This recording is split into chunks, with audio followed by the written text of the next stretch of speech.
Good morning बच्चों। आज हम हिंदी पाठमाला में पाठ 10 का अभ्यास कार्य करेंगे।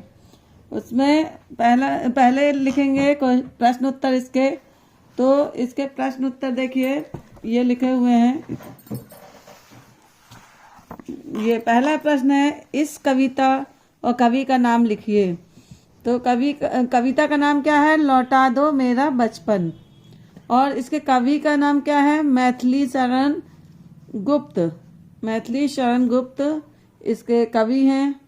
और कविता का नाम लौटा दो मेरा बचपन। तो ये इसका आंसर हुआ। फिर प्रश्न दूसरा, चरवाहे ने अपनी तुलना बंदर से क्यों की है? तो चरवाहे ने अपनी तुलना बंदर से इसलिए की क्योंकि जिस प्रकार बंदर पेड़ पर चढ़कर डालें हिलाकर फल तोड़ते हैं, उसी प्रकार चरवाहा भी पेड़ पर चढ़कर डालें हिलाकर फल तोड़ता था।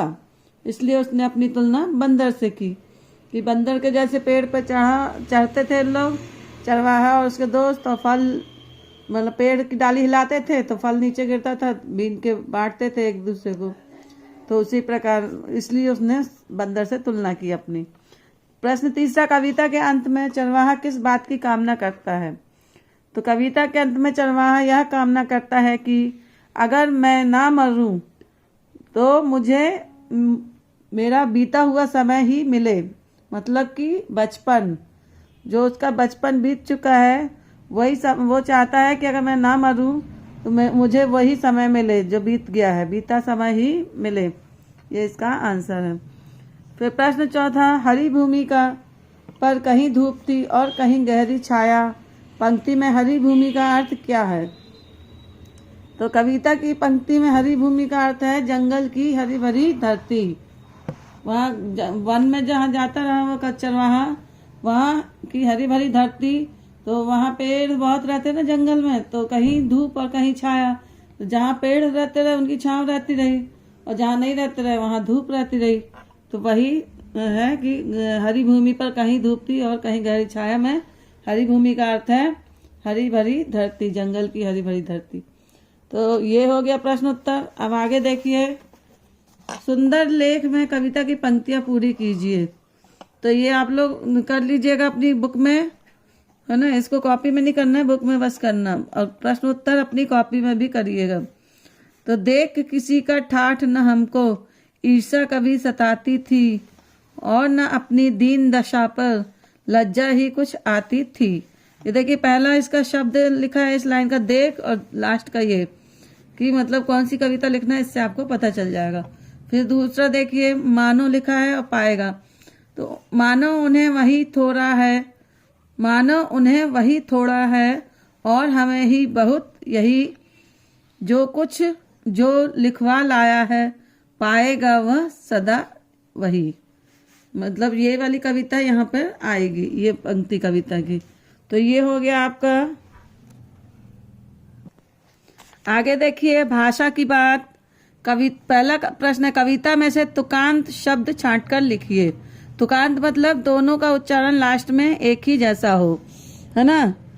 देखिए, पाया, यहाँ भी यह है, यहाँ भी यह है। छाया, एक उदाहरण आपको दिया है। इसी प्रकार सबके हमको ऐसे शब्द लिखना पड़ेगा, उसी के जैसे उच्चारण आए, ध्वनि आए, सुनाई हमको। चराता, पीता, सताती, आती, यही, वही। देखिए, सब में लास्ट का अक्षर एक ही आया है ना। इसमें भी ता, यहाँ भी ती, ही। तो दोनों में एक ही जैसा, ये तुकांत शब्द होते हैं। भरते का करते, झेला, ठेला, हिलाते, खिलाते, बुलाते, आते। ये हो गया तुकांत शब्द। अब नीचे लिखे अनुनासिक चिन्ह वाले शब्द शुद्ध उच्चारण से पढ़िए। तो ये सब जो अनुनासिक चिन्ह जो लगे हुए हैं, देखिए इनमें सही सही चिन्ह लगे हैं ना। ये संभाला, गाय, माँ, मरूं, पाऊं, ये सब क्या हुए? अनुनासिक चिन्ह वाले। और ये सब नहीं है, ये गलत लगे हुए हैं, तो ये अनुनासिक चिन्ह के शब्द नहीं है। ये सही शब्द ये वाले हैं, संभाला, गाय, माँ, मरूं और पाऊं, ये। फिर तीसरा देखिए, दूध पाव भर पीता था। पाव भर मतलब एक पाव, 250 ग्राम। एक पाव में कितना होता है? 250 ग्राम, है ना।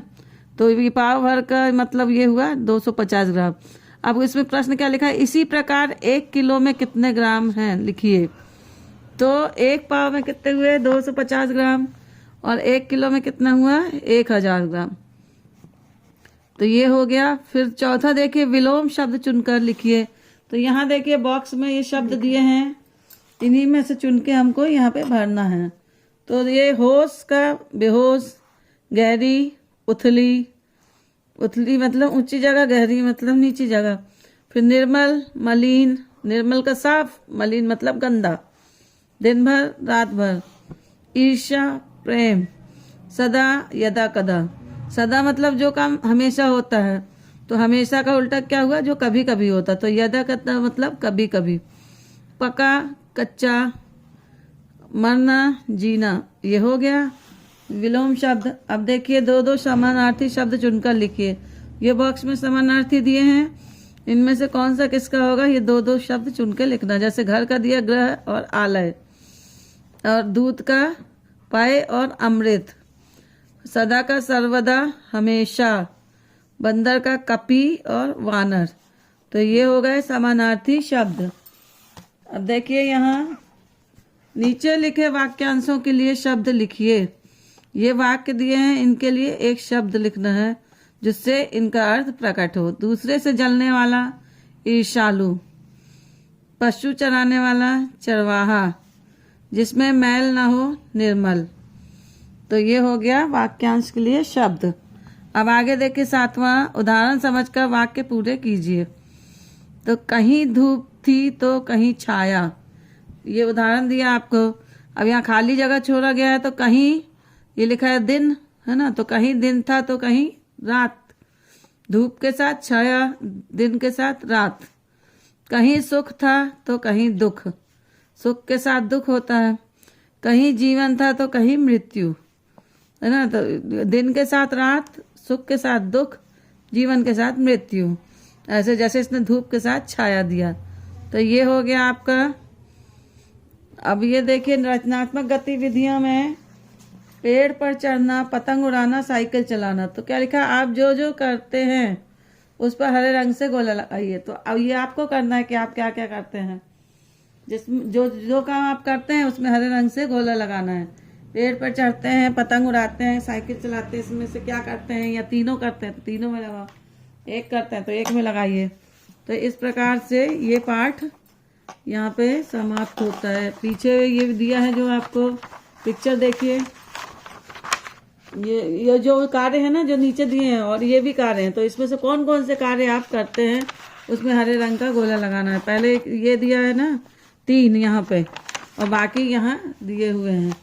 तो आप देख लीजिएगा कि आपको कौन कौन सा कार्य पसंद है और कौन सा आप करते हैं उसमें गोला लगा लेंगे, ठीक है। और ये तो हो गया पाठ समाप्त आपका।